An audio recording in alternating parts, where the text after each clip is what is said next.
But if you trace that back, it goes back to the French, the Napoleonic education, the military and government, now business and government, and they work together. The point that I'm trying to get to is how do we, or what do we have to do differently to collaborate and actually deal with this? What are the new rules? Do the old rules still work? Or are there a new set of rules of how we work together to solve the problem that you've identified? Oh, I think the new rules are collaboration. I spent 8 years of my life in New Brunswick, and I think there's some people here from New Brunswick. And there was ongoing competition between St. John Fredericton and Moncton. Didn't matter what it was, they were always competing, and Moncton won almost all the time. And when you looked at why they won, they were working collaboratively. The unions worked with the businesses, who worked with the politicians, who worked with the educational system, and they brought together a package where they won.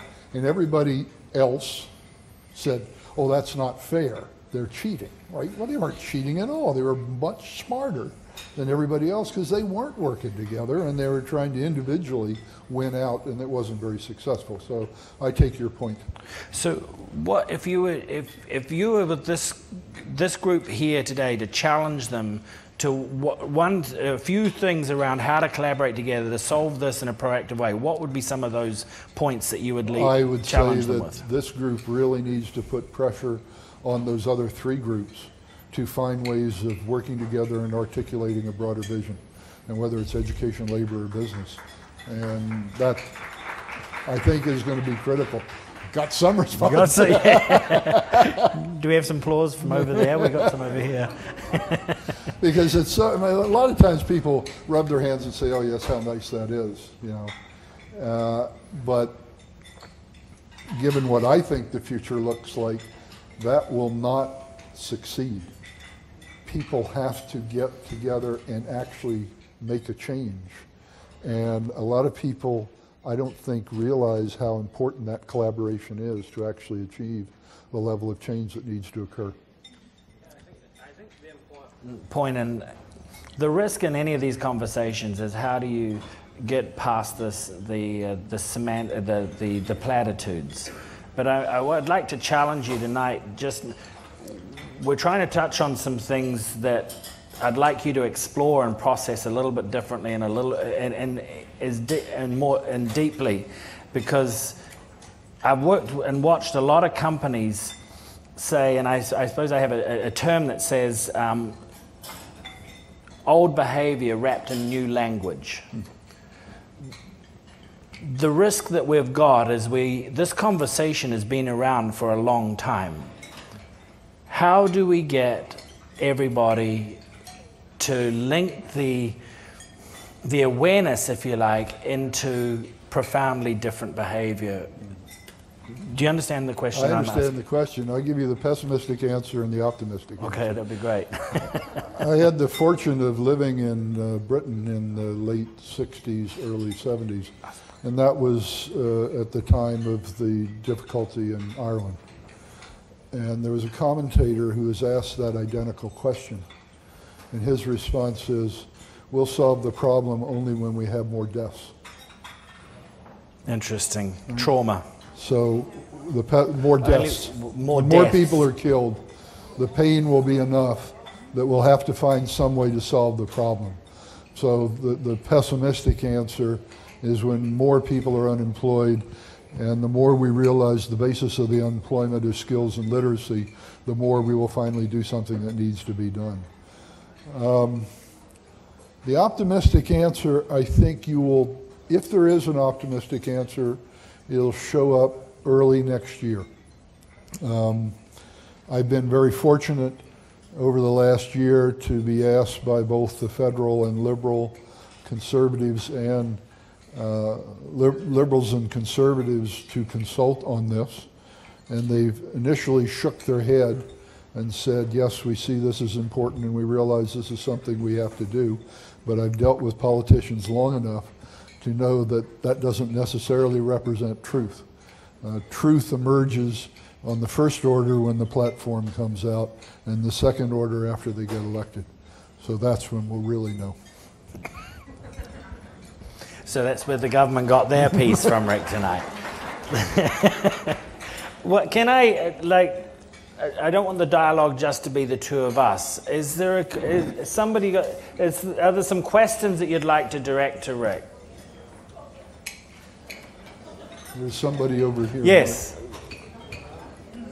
Well, so the lady first. The lady first.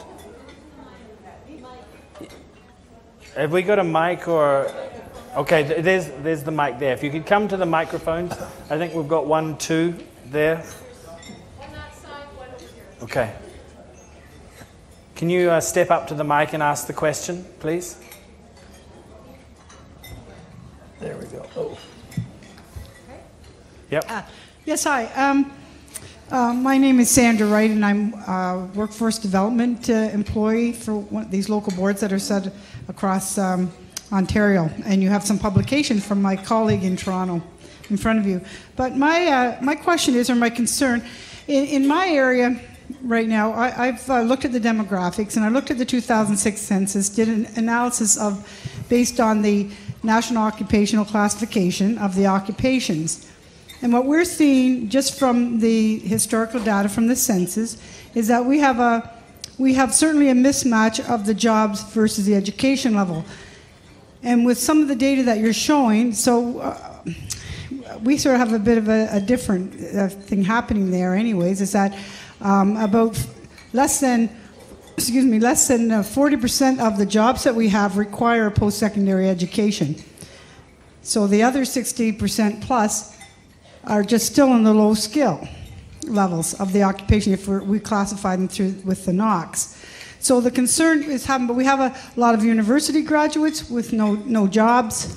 We're having a difficulty filling the lower skilled level jobs that we see going vacant.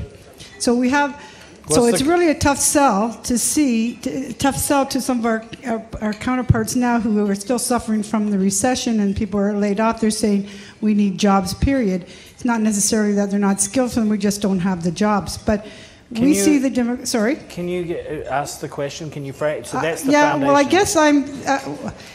I guess the question is, from what you're showing, you're saying that we're going to need about up to 80% of our labor force having a post-secondary kind of education, and that's really tough to see right now. Yeah, I'll try 2 brief responses to that. One is the 80% figure is not till 2031. Right now we're working on the 65% figure, which is somewhat close to your 60%. But that's the other way around, though. I'm saying 60%. You're saying only 40% need post-secondary? Mm-hmm. That is an unusual statistic given what HRSDC publishes and what the labor forces in the province publish. So you may have an anomaly in your area. It's your question. Is your information regional, or is that... But no, I don't think it's necessarily because what you're saying there is that our labor force has about 60% of the labor force has those skills. It's the jobs that are lacking, that are not matching. Only 40% of those jobs match that, not 60%. But the labor force has that skill. Okay, then I'm sorry, I can't explain that difference. Then. Okay. Thank you. Thank you. Another question. I have a question.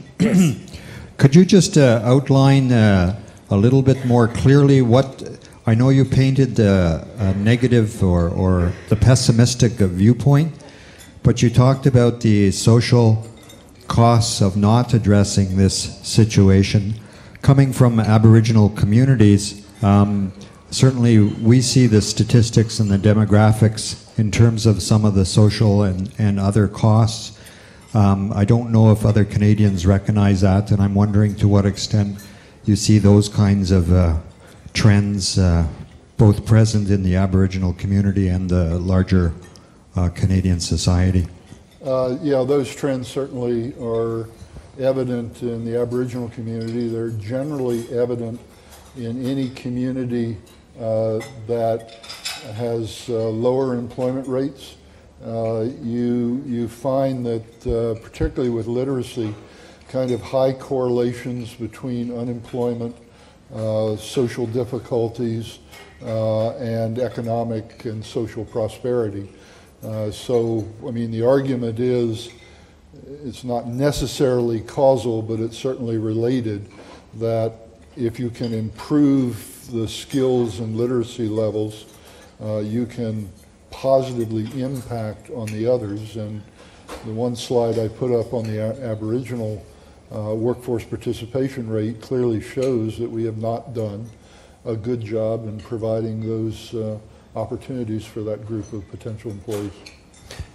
Rick, to build on that, we've done some work in the medical colleges, physicians and that sort of thing, and a lot of the education curriculum has been very much focused on the technical competencies of being a doctor or a physiotherapist, that sort of thing. And one of the things we were talking about at dinner is that education has been a foundation and a driver for the economy. Is there room in addressing that gentleman's question for an expansion of the role of the curriculum and the definition of what those skills and that learning should be? Oh, I think we should. We've forced people to make decisions too early in their lives, and we have not given the breadth of opportunity that might have existed in an educational system 30 years ago. And as a result of that, we have had, in me, an unacceptably high fallout rate. And typically when you look at the fallout rate, you see a literacy problem involved in that, which compounds the problem later on. And I think we need to rethink our educational system to provide different groups of people different opportunities, and not simply assume that there's only kind of one or two right ways. In fact, there's probably a multitude of right ways that will allow us to keep people in the educational system longer and positively impact on their individual success. Very good. I want to come. We've got another question, but I'd like to come back and pick up on that one too, in terms of as the demographics change, how is education going to respond to that? But if we could first. Yes, Marie-Lise Fougère, training colleges and universities. A couple of things. I think that first of all, I'm very pleased to hear, at least from a government perspective, that this, you recognize this as a shared responsibility amongst a number of sectors. I think that there's a tendency to turn to government automatically for funding for training-related activities in the workplace, and as much as government has a role to play and is playing that role, I think it is very important to highlight the fact that this cannot be resolved solely relying on government, not only because of the funding, but because also for expertise and resources and so on. My question would be, one of the challenges when it comes to policy making in terms of an issue like adult literacy is when you hear statistics like 3.4 million of Ontarians have literacy levels below what is required in a knowledge economy, which is basically high school. I would argue it's probably more than high school, but say basically high school. When you hear that 2.3 million of those Ontarians, and this is based on the latest international survey done in 2003, which I think is going to be updated in a couple of years to another international survey, we hear that 2.3 million of those 3.4 millions are actually in the workplace. And then we also know that because of the slowing labor force growth, we've got 75% of the workforce in 2020 or 2022. Basically the workforce today is the workforce of tomorrow. So my question is, when it comes to policy making and how we tackle this thing also from a concrete perspective, is how do you get at unpacking what that 3.4 million may mean in terms of achievement or learning needs required in order to get over that level of proficiency that is required. I'll give you an example.